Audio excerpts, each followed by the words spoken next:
Does that sound familiar to you? Just what sound familiar? That it sounds like I'm gonna play loud, but I don't. It's very soft. I don't know. I mean, that's your gear you need to figure out, man. I don't know. You don't mind if during the show I do a little twisty-roo on this to get it higher? What do you mean? Like we could be playing and I go into my solo, I just put my foot down and twist it a little louder. That's fine. Well, it's not like too loud. No, I get you, definitely. Yeah, welcome to the Taubnernaut podcast, the new and improved Taubnernaut podcast. New and improved. Hopefully, this is a pilot episode. Hopefully, this goes off without a hitch. And wait, this is a pilot episode for the podcast or for playing? For a podcast. Oh, so we've got rid of all our others? I haven't gotten rid of them yet, but I'm planning on doing something with them. That sounds good. Just start from scratch. Those are just practice, right? Yep. Correct. This makes perfect. That's why I'm very good at practicing my smoking. What? Put that down, man. They are not sponsors. Oh, shit. I should tear open my chest with the black lungs in there, and that'll be our... yeah. But... I think what I gotta do is I gotta like plug a sensor bar over the over those smokes so that they don't get free advertising. I'm an arrogant prick. I don't think I'm gonna be one of the ones who gets cancer. I really don't. Because I'm a modern major medical. Basically, I got good luck when it comes to medical shit. Alright. I got a perfect blood pressure. I got perfect everything. Perfect blood pressure. Yet my lungs feel good, and I'm breathing enough air out. My oxygen, I think they call it something, but it was 98%, which is good. I don't know, you came after me for boring the audience. We're talking about shellacking. I know, I'm sorry. But now you're talking about your medical shit. Yes. Oh my god, let's just stop. I'm sorry, guys. But because I'm not even like, normally when we sit down to do one of these, I got energy and I'm like, yeah, let's go. And today it's more like, I went to fucking Kings Island yesterday. How'd you enjoy it? It was so much fun, dude. And like, they have all these kid rides which are based on the adult rides, right? So there's that one that let's say this is the thing and you're sitting all around it. It just goes up to 30 feet, I'd say. That'd be my estimate. And then drop you and then go up and up and up. And this whole time, I got my daughter next to me. And then there was this Mexican woman who seemed like she was maybe in her 60s. And then next to her was maybe her granddaughter. 3 years old going in this thing, and they let her right on there, and she didn't cry or anything. And she was like, cry? No, but they did things that were not agreed upon beforehand. I don't mind getting up to the top and then coming right back down, but they would trick you. You get to the top, you get to the middle, they bounce you back. And so the family of the Mexican girl were watching me do this with my daughter, but she's about to cry, right? So I'm like, don't worry, Penelope, you've got this. Just keep on going. Oh no! Oh shit! So I'm trying to make her feel more brave, and I'm the one freaking out. So yeah, it wasn't that good. I saw this video floating online on Twitter somewhere. Where the guy, it was one of those rides where like it just like drops you. Yeah. And so the ride operator was like messing with the guests, and it was like, all right, we're ready to go. Like, oh wait, hold, there's an issue we're having. There's an issue with the issue with the cable. Just hold on real quick, and he'll like walk away, but he'll like set the thing without them looking, and it just like drops somewhere, at least expecting it. Yeah, that is hilarious. Oh, a lot of those ride people are very sadistic. I don't know. They had that's some dark triad shit written all over it. But that's crazy. Like anything like that, I don't care because I'm gonna be the one asshole whose belt comes loose and I fly out. You know, I just don't want to go splat for my last fucking hoorah. You know. Alright, that's kind of morbid, but like, we're getting to the morbid part. There used to be a bunch of like stand-up roller coasters. They're making a new one in I forgot what they're making it, but there's like a surf roller coaster somewhere that they just made where people are standing up. Wow, what's the point? Does it give you more of a thrill that way? I don't know. But anyway, I'm surprised that stand-up roller coasters made as far as they did, because like one, I'm not saying they're always uncomfortable, but like it's easy to situate yourself in a way where like it's not very comfortable. Because like there's typically like a bicycle seat that you're sitting on. Oh yeah. And if you sit on it wrong, then like it can be very uncomfortable. Oh. So there's that, and like in the beginning, there's this one roller. I forgot which one it was, but there's this one roller coaster where like somehow a guy fell off the roller coaster and died. And like they don't know like what happened, how he got out of the restraints. No one does, I guess. Yeah, they don't know how that happened, but they're like, oh, the idiot was whatever. probably trying to commit suicide.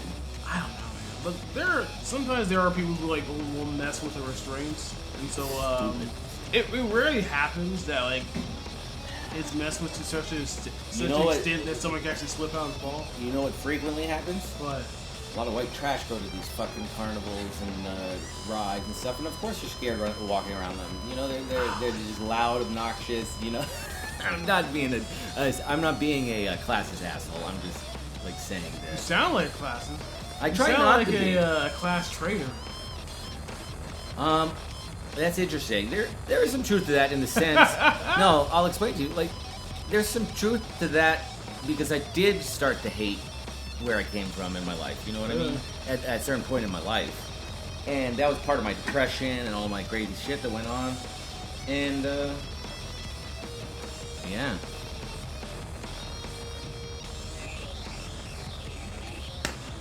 Speaking of carnivals, the first and last time I ever went to a haunted house, I was 10. My little brother was there. And you got lost in it, didn't you? Okay. Okay. I was 10. My little brother was like 8 or 9, whatever, depending on what time of the year it was. Right. And so we had these tickets for this carnival, and it's like one of those traveling carnivals. So we just happened to be near a haunted house. So we wait in line. We get to lay our tickets. She tears up the tickets, puts it in the box, like they typically do. And then like we take one step inside this haunted house, and we're like, no, we do it go 180. We tell the lady like, yeah, we don't want to go. But for some reason, this lady's like, sorry, we already told the tickets, you have to go. You don't have to go. That's what I was thinking. After all these years of thinking about it, just means the ticket is theirs. Fine, fuck you, I'm leaving. Yeah, that's what I was thinking. But like, we're stupid kids, so when adults say you have to do something, it's like, okay, I guess you have to do something, you know? And so, this lady, like, literally walked us through the haunted house. And here's the thing, alright? Like, so I've seen, like, haunted houses on TV and YouTube and whatnot.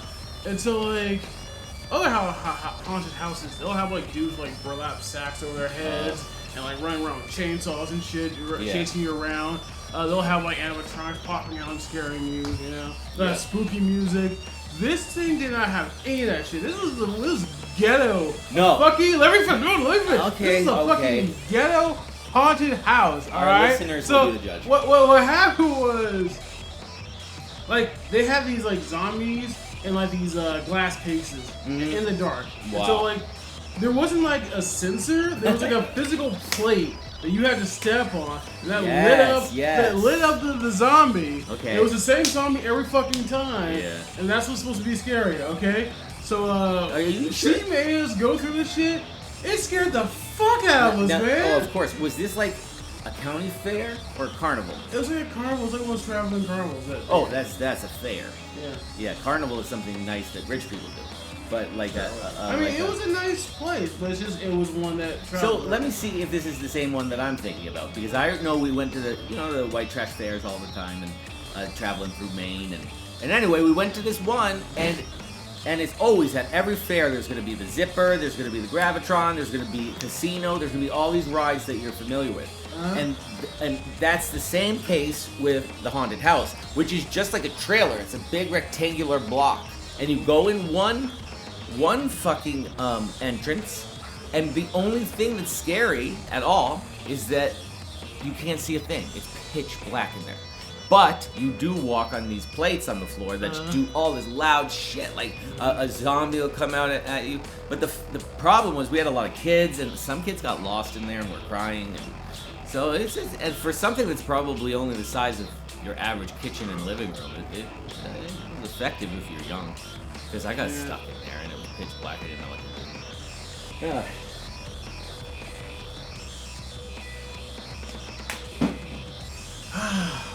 something I was going to talk about, but I forgot. Oh yeah, speaking of traveling fairs, there's this one roller coaster that was like designed. It was like it looked like a legit roller coaster you find at like Kings Island, Grand America, Six Flags, whatever. But like they designed it so you can travel. You can travel around it. It's a big roller. It's like an inverted roller coaster. Wow. Let me look at it real quick. And it was actually impressive that they're able to shift that thing around. And also make sure that it's in right order. Oh, jeez. I just don't like heights. I shouldn't be telling people my fucking. What are you afraid of? What's your? Nothing. Give me a break. You asshole! I was just really vulnerable there for a second with an entire fan club. Sounds like a you problem. Yeah, man. No, are you kidding me? But I've been slowly getting out of it. Like when I was 18, I did summer stock theater at this little town in Maine called Monmouth, and I had to help the lighting person adjust the lights. You ever look up and you're at a performance and you see all the lights hanging from the ceiling and stuff? Those lights have different positions on stage they correspond to, and they also have different color lenses. But if you're this fucking big, Monmouth theater, you're doing like 5 or 6 shows a week. And so what you have to do is to set up the next show by taking out the first show's shit and then putting in the new stuff. And I had to be on a ladder that was at least 25 feet tall, maybe 30. And I didn't have any problems. See, there's been times in my life I don't care. Like when I went to visit Chicago, I went on the what's the famous building there? Anyway, Sears Tower? When you get to the top of the Sears Tower, they have this thing you can stand on, and you just hold. There's no seatbelt, and it bends you over the edge of the building, so you can see basically the crowd and everything you would splat onto if you ever fell. So it was. See, I didn't care about that, but it's the one thing I do fucking freaks me out a lot is how certain aspects of a plane ride. I don't mind a plane ride, but when we are taking off, I do not feel good about that. Right? By the way, before we get too far away from it, yeah. The roller coaster was called Eurostar. That was an inverted roller coaster. I'll probably put pictures of it on the screen. But yeah, it was an inverted roller coaster that you can that they traveled around with. That's great. The next time you go to Kings Island, actually we should do this together. The next time we go to what? I told you I'm not going on it. You don't even know what I'm gonna say. Okay, he said he's gonna say that he wants me to ride a really scary, fast, tall. It's not scary. It's not tall. It's kind of fast. It's kind of fast. What's the drop? How fast? What's the top speed? There's no drop. There's no drop? I mean, there's kind of a drop, but it's like it's a Flight of Fear. It's an inside roller coaster. Oh. Okay. And so there's no lift hill. It just like shoots you out. Oh wow. And like the first thing it does like a loop-de-loop. No, it doesn't do a loop-de-loop. It does a half loop. And then just like a corkscrew that puts you right back up. Wow. And like actually there is a drop because like there's this thing that's called mid-course brake runs, which I laugh because I think El Toro just entered the chat. But anyway, mid-course brake runs are basically halfway through the roller coaster. Yeah. There are these block brake sections where like once it passes it, it means that the next train can launch and can go through like the first part of it. And so like that mid-crate is basically designed so like if it had to, like if there's like a train in the way in front of it, then or in that section, then that brakes will like stop it. And so it's designed so that typically they're designed so that if it had to go from a complete stop, it can still finish the rest of the track. Now I want to after I edit this, I'll pop this up onto Mega and Z, then download back onto this computer, and then you can upload it onto. Actually, I'll sign on to Instagram on this computer, and we'll upload it in. You ever rolled your own tobacco? Have I ever? Yeah, have you ever rolled your own tobacco? When I lived in Portland. Now, think about what you make. What? What I was gonna say is, When I was in Portland. What were you talking about? What was your thing that you said? Rolling tobacco. Oh, well, like, I wanted to have the cheapest shit. Why? Because after taxes, I made about $22,000 a year. Mm-hmm. I was living almost under the poverty line for 7 years. All right. And I was always in debt. Ended up filing bankruptcy. It's been over 7 years, so my credit is fine now. But I did have to file for bankruptcy. And it was a hard time for me there, though. Yeah, I'm much happier here. And with my kids and my wife, you know. Portland was just a no. Plus, it was part of some of the hardest years of my life, so you have to weigh that in too. But and so the only two places that you've lived is Cincinnati and. I've lived in Denver, Colorado, and I lived in San Jose, California. Do you like Denver? I was like a little kid when I lived there, so I can't tell you anything about it. I also lived in Santa Clara. Santa Clara is like the nice part of San Jose. Yeah, and then I moved to Cincinnati.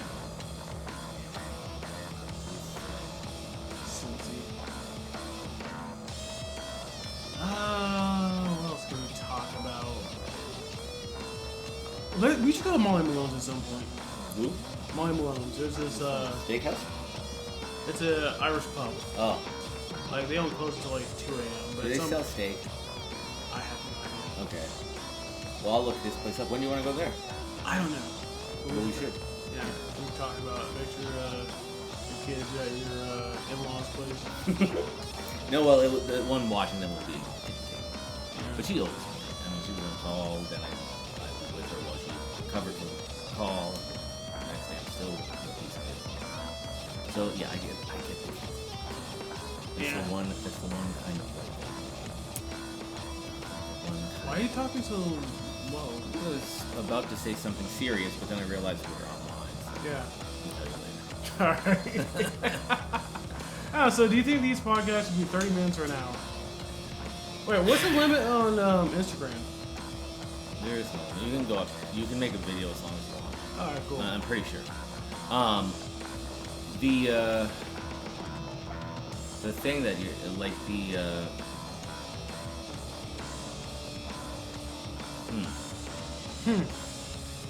Now I feel like what Joe Biden feels like.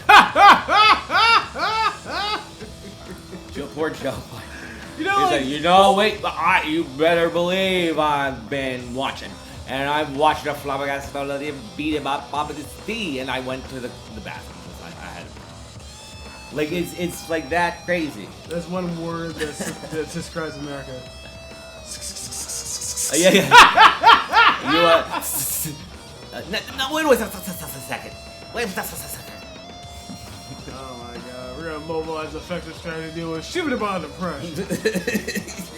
Oh my god. But no one has mentioned it, right, in press conferences? People are just pretending like that's not a thing. Right? Yeah, like that guy always doing that? He will just turn around and start talking to the drapes. Like, he doesn't know where he's going, and like people would just won't talk about it, man. Why? Because that's their guy. He's part of the establishment. He's been like a politician for, depending on who you ask, 200 years. You know, some of his sound bites are not bad at all. Like, he does a good job, but for the most part, he's done. Even I knew it from when he was doing vice presidential debates. The only thing he kept saying was, "That's a bunch of malarkey. That's a the evening news. Those people, they looked at his performance during that debate, and his performance during that debate was literally just to laugh at everything that the other guy said, making him look young and stupid, him old and wise. And that's what he did. That was his strategy. Yeah, so like he didn't say any, big words or ideological concepts or anything like that. He would just say, "Don't listen to him. That's a bunch of malarkey," and the crowd loved it.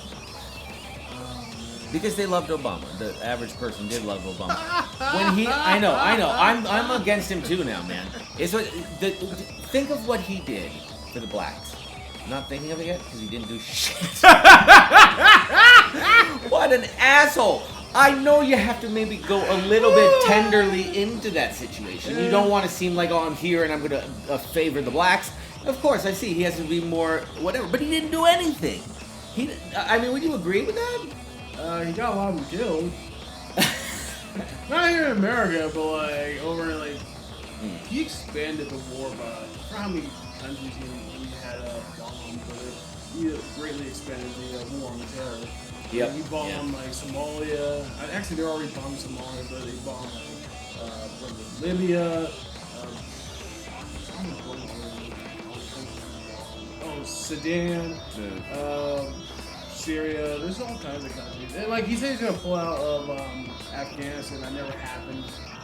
Yeah, and just promises that he didn't follow through on. I mean, and this whole thing, hope, man, hope. This little philosophy he has that a fucking 5-year-old can understand. It's like, oh, have hope and it'll be okay for you. Well, luckily hope is free, so that's all the fuckers are gonna get. Because they're not gonna be getting any sort of, favor from the government. Yeah. They're slime balls. Even the people who are just above them think that. Like, you've got the people at the bottom, and then you've got your lower middle class and middle class. And they have to hate the poor, because if they don't hate the poor, they don't seem like they have cred, street cred, and they have to do the same thing with people above them, because they don't want to seem like they're stepping out of place. You know, it's fucked. Yeah. Oh man. I remember like right after like 9/11, it was I want to say it was General Wesley Clark, but I could be wrong. Where like he was talking about how right after 9/11, one of his associates was saying something like, "We're gonna invade like 7 countries." It's like, do they have anything to do? Oh no, it's like, they're gonna invade Iraq. It's like, does Iraq have something to do with 9/11? It's like, not really, but they don't know what to do, but they know how to have these, regime change wars. So he's like, oh, all right. And like the next day, the guy comes after Wesley Clark, and Clark's like, did they find a connection to 9/11 in Iraq? They're like, no, it's worse. They're planning on bombing 7 countries. And then like... They did? Did they bomb them? Yeah, they were bombing. They bombed all of them except for Iran. That was like the last country on the list. And the Wesley Clark was like... Oh yeah, no. The guy he was talking to had like these classified documents in his hand. And Wesley Clark is like, "Are those classified?" The guy's like, "Yeah." And he's like, "Well, then don't show them to me." And like the next time he met that guy, the guy was like, "Listen, I never showed those to you." Right. Yeah. One thing I heard about Trump and his issue with classified documents is that there are people saying he can like declassify files whenever he wants to. But turns out like those were military documents and he can't just declassify military documents, which is weird considering he's the commander-in-chief. Right. I think he would be able to declassify whenever he felt like it. But everyone was talking about him having these classified documents and showing them to someone else. Yeah. And from what I've heard, the reason why he showed them was because people were saying that he wanted to invade Iran. And then Trump's like, no, I didn't want to invade Iran. I have this document talking about how like the establishment, the military generals, they wanted to invade Iran. And that was the military-industrial complex. Yeah, I mean, like these generals, they get paid a lot of money by like keeping these wars going. Yeah. And then like after but you have to understand, they're keeping America safe. No, they're not. Listen, let me go into this, and before I go into this, and before Nathan kills me, I'm just playing devil's advocate, which means I agree with you, but I'm going to pretend not. Okay, but like they're not keeping us safe. The reason why these people want to attack us is because we're killing them. You know, it's like when we were attacked in 9/11, that didn't make us like not want to respond. It made us out for blood. Well, the same thing happens when you keep like killing people on the other side of the world. People on the other side of the world, they get upset and they are out for blood. And they don't care how the war started. They don't care what happened. All they know is that their parents and their friends were getting blown up with fucking missiles. Yeah, exactly. I mean, you have these drone strikes that make the whole situation worse because say what you will about like a gang of dudes kicking in your house door, that's fucked up. Or like somebody in a plane flying overhead, like that at the very least that's something that's tangible, and it's something you can actually see. Whereas a lot of these drones, like because they don't need somebody inside them flying them, like they're so small. Like the drone that flew over us that first day I came to see your house. Remember that? It's not like that. I mean, it flew down next to me as if it was studying me, and then flew away. Fucking flew away too. Yeah, those are the aliens. They're. I think it's someone in your is in your complex is into some shady shit. They're just. Oh wait, you're talking about when you came to my apartment, or you came to my house? I'm sorry, your house. Yeah. All right. Basically, like these drones are really small and they're hard to see. Yeah. And so like there are people who are like walking around doing their own thing, and then things just start blowing up around them. Oh. That's horrible. I have to say I've been thinking about Ukraine since this all started, and it has been, believe it or not, in my waking hours, the number one thing I think of. Really? Yeah, you wouldn't think it, but I'm thinking about my daughters, and I'm thinking, we want a peaceful world for her to be brought up in. Like the 90s were relatively peaceful, 80s were pretty good, except some major flaws, I guess you could call them. And the 80s are pretty cool. I love the 80s. I grew up. The music was loud. Yes. The hair was teased, and Israel and Iran were friends. Damn. You should just let them do that. Yeah. But no, we have to put in new puppet governments. Yeah, you're that's what you're getting at, right? But what a stupid thing to do. And I remember when they executed Saddam Hussein by strangulation by rope, and all of the people, and it was like fucking Louis XIV or whoever got their head cut off. All the crowd was just booing him and shouting all these names at him. And he was stone-faced and just said to them, "This is not how men behave." Really? And then clink. Oh, damn. Yeah. This isn't how men behave. You call yourself men? That's what he said. And it's true. A lot of those people are they jump on the bandwagon, or they just want to go out for blood and they don't even understand what's happening. Saddam Hussein was way better than what we have now, don't you think? Well, there was alright, here's the thing. Iraq, the demographics of Iraq are like, it's 20% Sunni Iraqi. There's another 20% that are like Kurdish. I think they're also Sunni, but they're not Iraqi, yeah. So like they're like a separate group. Yeah. And then there's I believe there's like 60% are Shiite. Yeah, you're right. And so like Iran. But the leadership is Sunni. Yeah, the leadership. It was Sunni. Yeah. I'm sorry. So like Iran, their majority Shia, and their leadership is also Shia. And there are a few countries that have Shia leadership. Few Muslim countries have Shia leadership. Syria is another country that's mostly Shiite country that has Shiite leadership. And so, in the Iran-Iraq war, the reason why that happened was because right before that, there was the Iranian Revolution where they toppled their own, they toppled, I think it was like the Shah, what they call him. Yeah. They toppled that guy and they like put their own guys in. The United States told France to, they're still trying to like work with these guys, so like they told France to release the Ayatollah Khomeini, who was in exile in France. So he hops on a plane, he goes over to inherit the revolution. This scares Iraq as well as Saudi Arabia, because they're sitting on top of Shiite populations, and they're worried that they're gonna get radicalized and they're gonna want their own revolutions. And so, have you been listening to what Putin has been saying? I've heard some videos. He's always a dick. He was saying very pointed insults about American population. Like the population? Yeah, he said Americans are getting weak. We're growing new state-of-the-art non-genetically helped out organic vegetables, and the things that they eat are going to be fine, and Americans are just a bunch of slobs, basically. Yeah, health-wise, America isn't doing the best. But anyway, back to Iraq.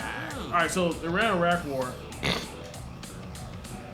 it was basically like to stomp out this revolution in Yeah. Iran. But what ended up happening is the revolution was on shaky ground, but Iraq invading gave them like an outside enemy force to focus on.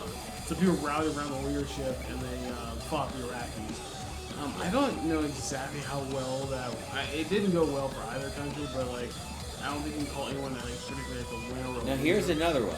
What? Fucking Obama was very keen on talking to Irani leadership, Okay. and he got a lot of flack about that, even saying it. Yeah. He was almost like damned to hell when he said that. What is these other people's problem who don't want to talk to them? They just want to keep them in a headlock and forget Here's the about thing. it. Like the thing about the JCPOA, I forgot what that stands for. But basically, it was just like a deal that was made between like the United States and Iran. That Iran won't make nukes. Well, Iran's not making nukes for the time being. They don't have plans to make nukes. So it's just basically a way of like shoring them up. So like it's more of a caution to deter Iran from making nukes. And during the Iranian Revolution, the United States froze assets, and so that money that what's his name, Barack Obama gave Iran, that was their money that the United States stole from them to get to in the beginning. So it's like it wasn't like we just gave them a bunch of money; it's just we gave them back money we stole originally.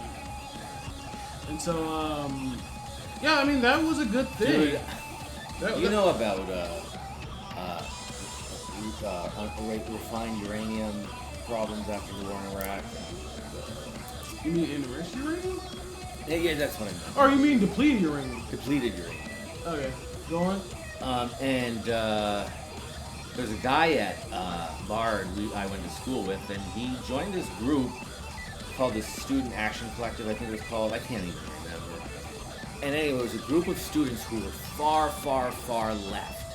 And they had this group that discussed issues concerning Iraq because that was the closest thing to a war we had seen with Desert Storm, right? And after Desert Storm, you know, conditions there were probably not good. And so it's just that the what was I saying? You were talking about depleted uranium. Oh yeah, so this guy is telling them about that, his sob story, right? He's half Iraqi, right? He's American, he grew up American, but he's half Iraqi because his dad was Iraqi or whatever. Go on. And this guy used these really far left ideas and situations simply to go through the line and sleep with almost every woman in that club. And I didn't know the workings of this club. Obviously, it was very clandestine. If you did, then you would have slept with them. No, I hated them because they were those liberals that say all this stuff they believe in, and then you ask them to understand it or unpack it or explain it. They can't do anything. A lot of them can't even articulate their own ideas. You know, they've been so sucked into the world of constant fun and ditziness and waywardness and stupidness. At the beginning, when we started talking about Iraq, you were saying like, I think you said something about like people whether or not they like Saddam or whatever, or they like the barrel without Saddam. The thing is that, like I said, the majority of Iraq was Shiite, and like they were essentially oppressed by their government. Yeah. That was run by Sunnis, and so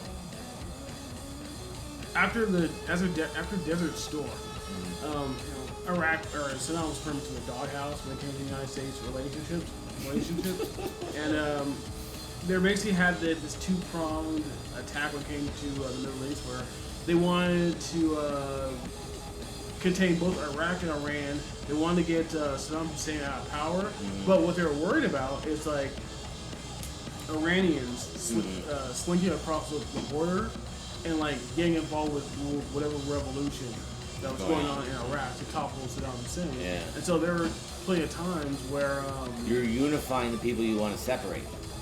well, there were plenty of times where like there'd be like some popular revolution to like try to like topple Saddam Hussein, but then like Military, the United like- States will see that Iran is involved, and then they'll either let Saddam crush the revolution, or they'll or they themselves would get involved. There's like a no-fly zone. Like the United States pretty much just dominated Iraq, and so like they can pretty much fly over. They would get shot at. Yeah. But like none of their airplanes were ever like shot down, and so they can fly wherever they wanted. And so you know what's crazy to me? I've got friends with ties in Ukraine. Some friends with actual family and grew up in Ukraine. Mm-hmm. They have still since the war started flown back to Ukraine to see family. Yeah, because a lot of what Russia is doing is instead of just taking over the entire country, they're sticking mostly to like the Donbass region. Like borders shift here and there. And what's in there that he wants? Oh, the Donbass region, they're mostly like Russian Ukrainians, whereas like they would be more favorable to I don't know if they're allies, but they're more favorable to Russia, whereas. That's in like eastern Ukraine, whereas western Ukraine, they're more Ukrainian, and they're more favorable to the west. And so, back to Iraq, it's like after George W. Bush gets elected, and 9/11 happens, and now he has an excuse to go into Iraq. They actually wanted to go into Iraq immediately, but like they need to like lay the groundwork, otherwise it's gonna look like they're being opportunistic.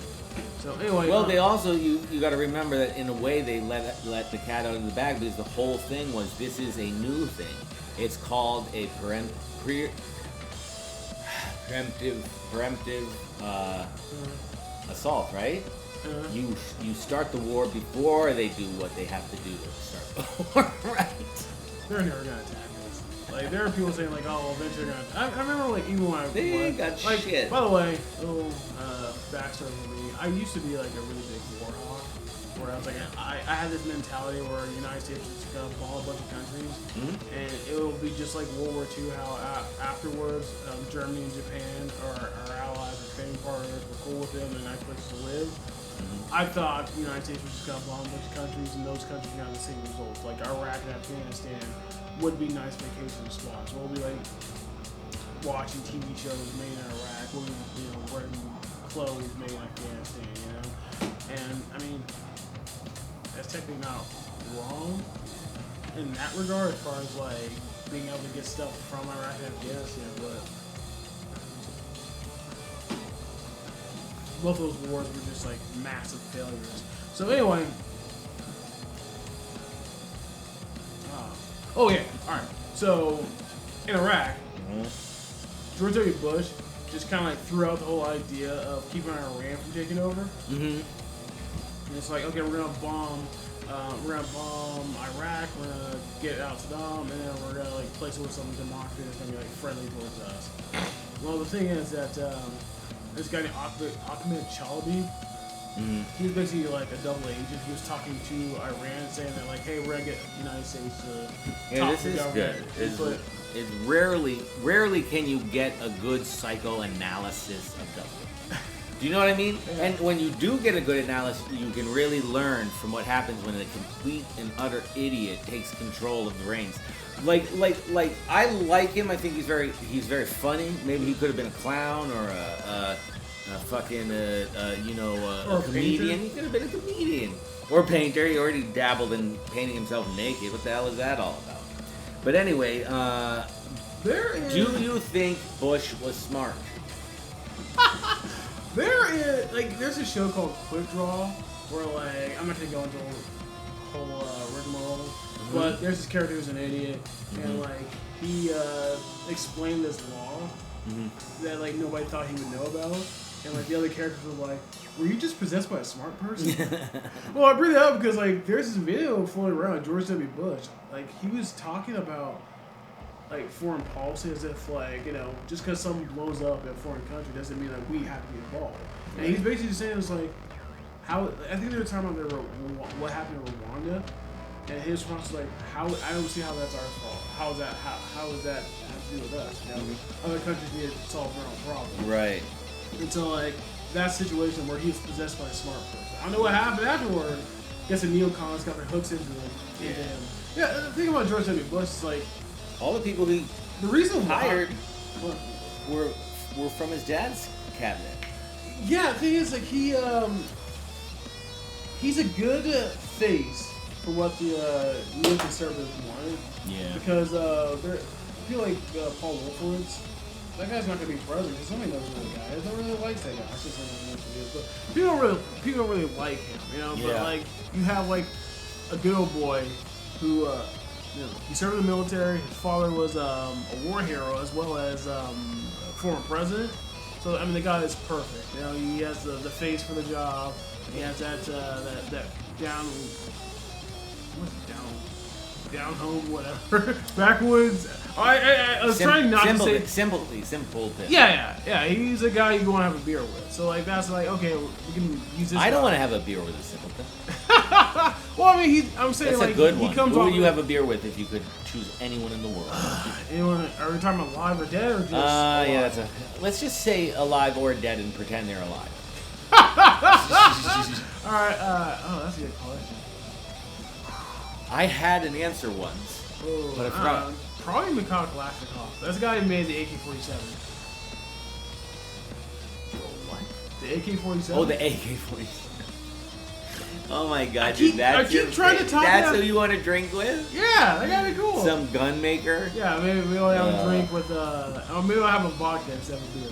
Ugh. But anyway, hate it. I keep getting distracted. Alright, so basically, George W. Bush, he's surrounded by these neocons, and like, he would ask a lot of questions that would reveal how much he didn't really know.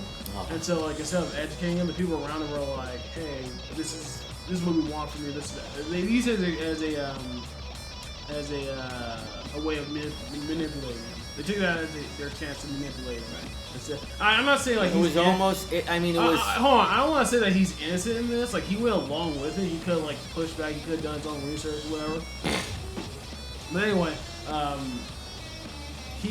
talked about Ahmed Chalabi. He was working with Iran. He was talking about how he's gonna get the United States to take over Iraq for them. And then while he's telling the United States this like bullshit story about how they're gonna get the what is it, like a prince of Jordan who's a Hashemite, and he's gonna get in power in Iraq after they top Saddam, and then the Shiites, they're 60% Shiite majority. They're all gonna bend the knee to this Hashemite king, and then they're gonna tell Hezbollah, who are basically Iran's proxy. They're gonna tell them to be nice to Israel, and that's gonna take Iran down a bit. None of this came to be, and like I believe Ahmed Chalabi was president of Iraq for a while. But anyway, basically Iran's friends took over in Iraq, and Iran told the Shiites in Iraq to demand one person, one vote. Well, since they're the majority, they can pretty much vote for anything they want. And so there was an issue with like what was going on in Baghdad, because I forgot how this came about, but basically they have this like sectarian cleansing campaign to like just kill like a shit ton of Sunnis that are left in Baghdad. And so like there's the ones who weren't killed were basically kicked out, they fled, and then like I forgot where they went to, but there's like a other part of Iraq where it's like fine, you guys can stay there, but like the power structure of Iraq, which is Baghdad. That's going to be pretty much Shiite dominated. Yeah. I mean, everything's going to be redrawing those lines. You know, back when there was... Well, listen, when there was the USSR, right? And then after USSR, there was all these cutting apart of different countries that wanted to be whittled out of the Russian... talking about the USSR collapse? Yeah.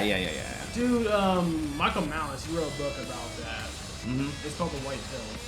And it's basically talking about how horrible. It's not just the Soviet Union being horrible. It's how the media talked about the Soviet Union. Because there are a lot of people who are like far left. They had an agenda, and they want to like they have this like kind of like I don't know if you want to call it wishful thinking, but they want to have this idea that like there can be this new way the world works where you don't have to like work for some taskmaster who's gonna like pay you pennies and you can barely afford to eat bread. We can all just like we can have a day's work and we can go home to like a nice house We can all eat a nice meal and we'll all be happy, you know? But, and so they were pretty much glossing over all the terrible shit that was going on in the Soviet Union. Yeah, that's fucked. But what I was trying to say is, like, a lot of those countries are part of a landscape of extremely rich diversity and religion and ethnic status, etc. So that let's say you're part of this ethnic group, right? And they cut Czech and Slovakia apart, but they cut in the middle of people who are yeah, we're running out of time. But yeah, but you know what I'm saying. Yeah, the thing is, like, the idea that, like, Middle America has a say on what goes on the other side of the world, it's just insane. Like, your average American it's not that they can't, people make the term, like, oh, they can't find Ukraine on a map. It's not that they can't find Ukraine on a map, it's that they don't fucking care. You know, it's like, the media starts talking about something, and then, like, since the media's talking about it, then people are like, okay, I guess this is important, you know? Yeah. And so, your average person, they don't really care that much about what goes on in Ukraine. They don't care about anything. Eventually, it'll be old news. Just like, you know, they were all up in arms about the Iraq War. They opposed that. But then, like, since it's old news, nobody talks about the Iraq War anymore. Like, it's, you know, people opposed it, but, like, they voted him, like, Joe Biden, as horrible as he is, he's about to get worse. He was integral in getting that war started. If it wasn't for him, that war would have never happened. Okay. I actually. Oh, I forgot to say this. You're talking about all these different ethnic groups. Americans. Oh yeah. Hold on, wait, let me finish before I forget. Before I forget, you won't. Let me finish. Okay? You won't forget. Like, Americans don't know, like, the nitty-gritty of what's going on in all these, like, histories. And so, like, the idea that we're gonna, like, we who don't know anything about the situation are gonna vote for people who also don't know anything about the situation to get involved on the other side of the world and tell them how to live their life. How to split up USSR, because a lot of people got a lot of ethnic groups. The lines for different countries go straight through their where they're living or whatever. It's splitting them apart. And, yeah, it's just like, I would not want to be in that situation. Yeah. I mean, I feel like America, there's one last thing. I feel like America is very privileged. Because even when you think about Europe and how, like, they're first world privileged countries, like, there are people from France who, they have relatives who survived World War II. Yeah. And, like, they're essentially traumatized from that event. Yeah. My grandfather was traumatized his whole life just from one war. He didn't talk ever. He just smoked his pipe. He occasionally talked, and what he would do is try to get money from my sister. And he'd be like, "Where's my money? Sarah, where's my money?" And he kind of talked like that, and she'd smile, and she'd be like, "Grandpa, I don't have your money." Give him my money! And this is a World War II vet, dude. He was given a Silver Star for carrying his, Commanding officer? Yes, the commanding officer across a field with no barricades or blocking while taking on enemy fire. Like, when you do a bunch of research on wars and how they start, like, instead of just, like, believing the status quo, like, the way World War II went down was the way it had to go down, because that's the way we decided, you know? Right. Like, when you look at, like, the alternatives of what could have happened, I feel like you kind of look at war movies differently. Where it's like, you have these people making these, like, crazy sacrifices for them, like, and a lot of these people are, like, 18, 19 years old, 20-year-old dudes. I know. I know some of them are, like, older than that, but they're playing around with these, like, young dudes. Most of them were 18, 19. There's some that are even younger than that. That's they're crazy. Like, Even my dad, when he joined the military, if you look at the picture of him they took before he went overseas compared to how he looked when he got back, it's like a completely different picture. I've seen this picture floating around of, like, this German soldier in World War II are, like, with, like, before he goes into combat, and then like 3 years of combat. Mm. It's like the age of like maybe not 30 years, but like 10 years. War is so stupid. Why would anyone want to do it? You have to really have a big ego to be like. People don't want war. All right, Yeah. it's just you have to scare people into it. Yeah, and some people are all, they believe in America still. I think that the left just need to show proof that they love their country. It's like always critical about what's happening. The conservatives are trying to stop things that they think are against family values, so that's them. They're always going to be like that. And that the left side, not me, but on the left here, they've got to have a better. They're really annoying. I mean, there's bloggers and different people going to their rallies and talking to these so-called protesters who don't even know the issues that are going on. Like, they're asked a question about an issue and they can't say anything. But if they want to, they'll drop on their knees and scream as loud as they can into the camera. Have you seen that? I've seen Just stuff ridiculous stuff like that. All right, well, we gotta go. We're running out of time. This has been the Taubnernaut hour-long pilot. We'll see how this goes.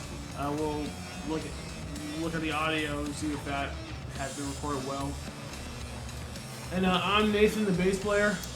And I'm Vinny, the guitar player and the singer.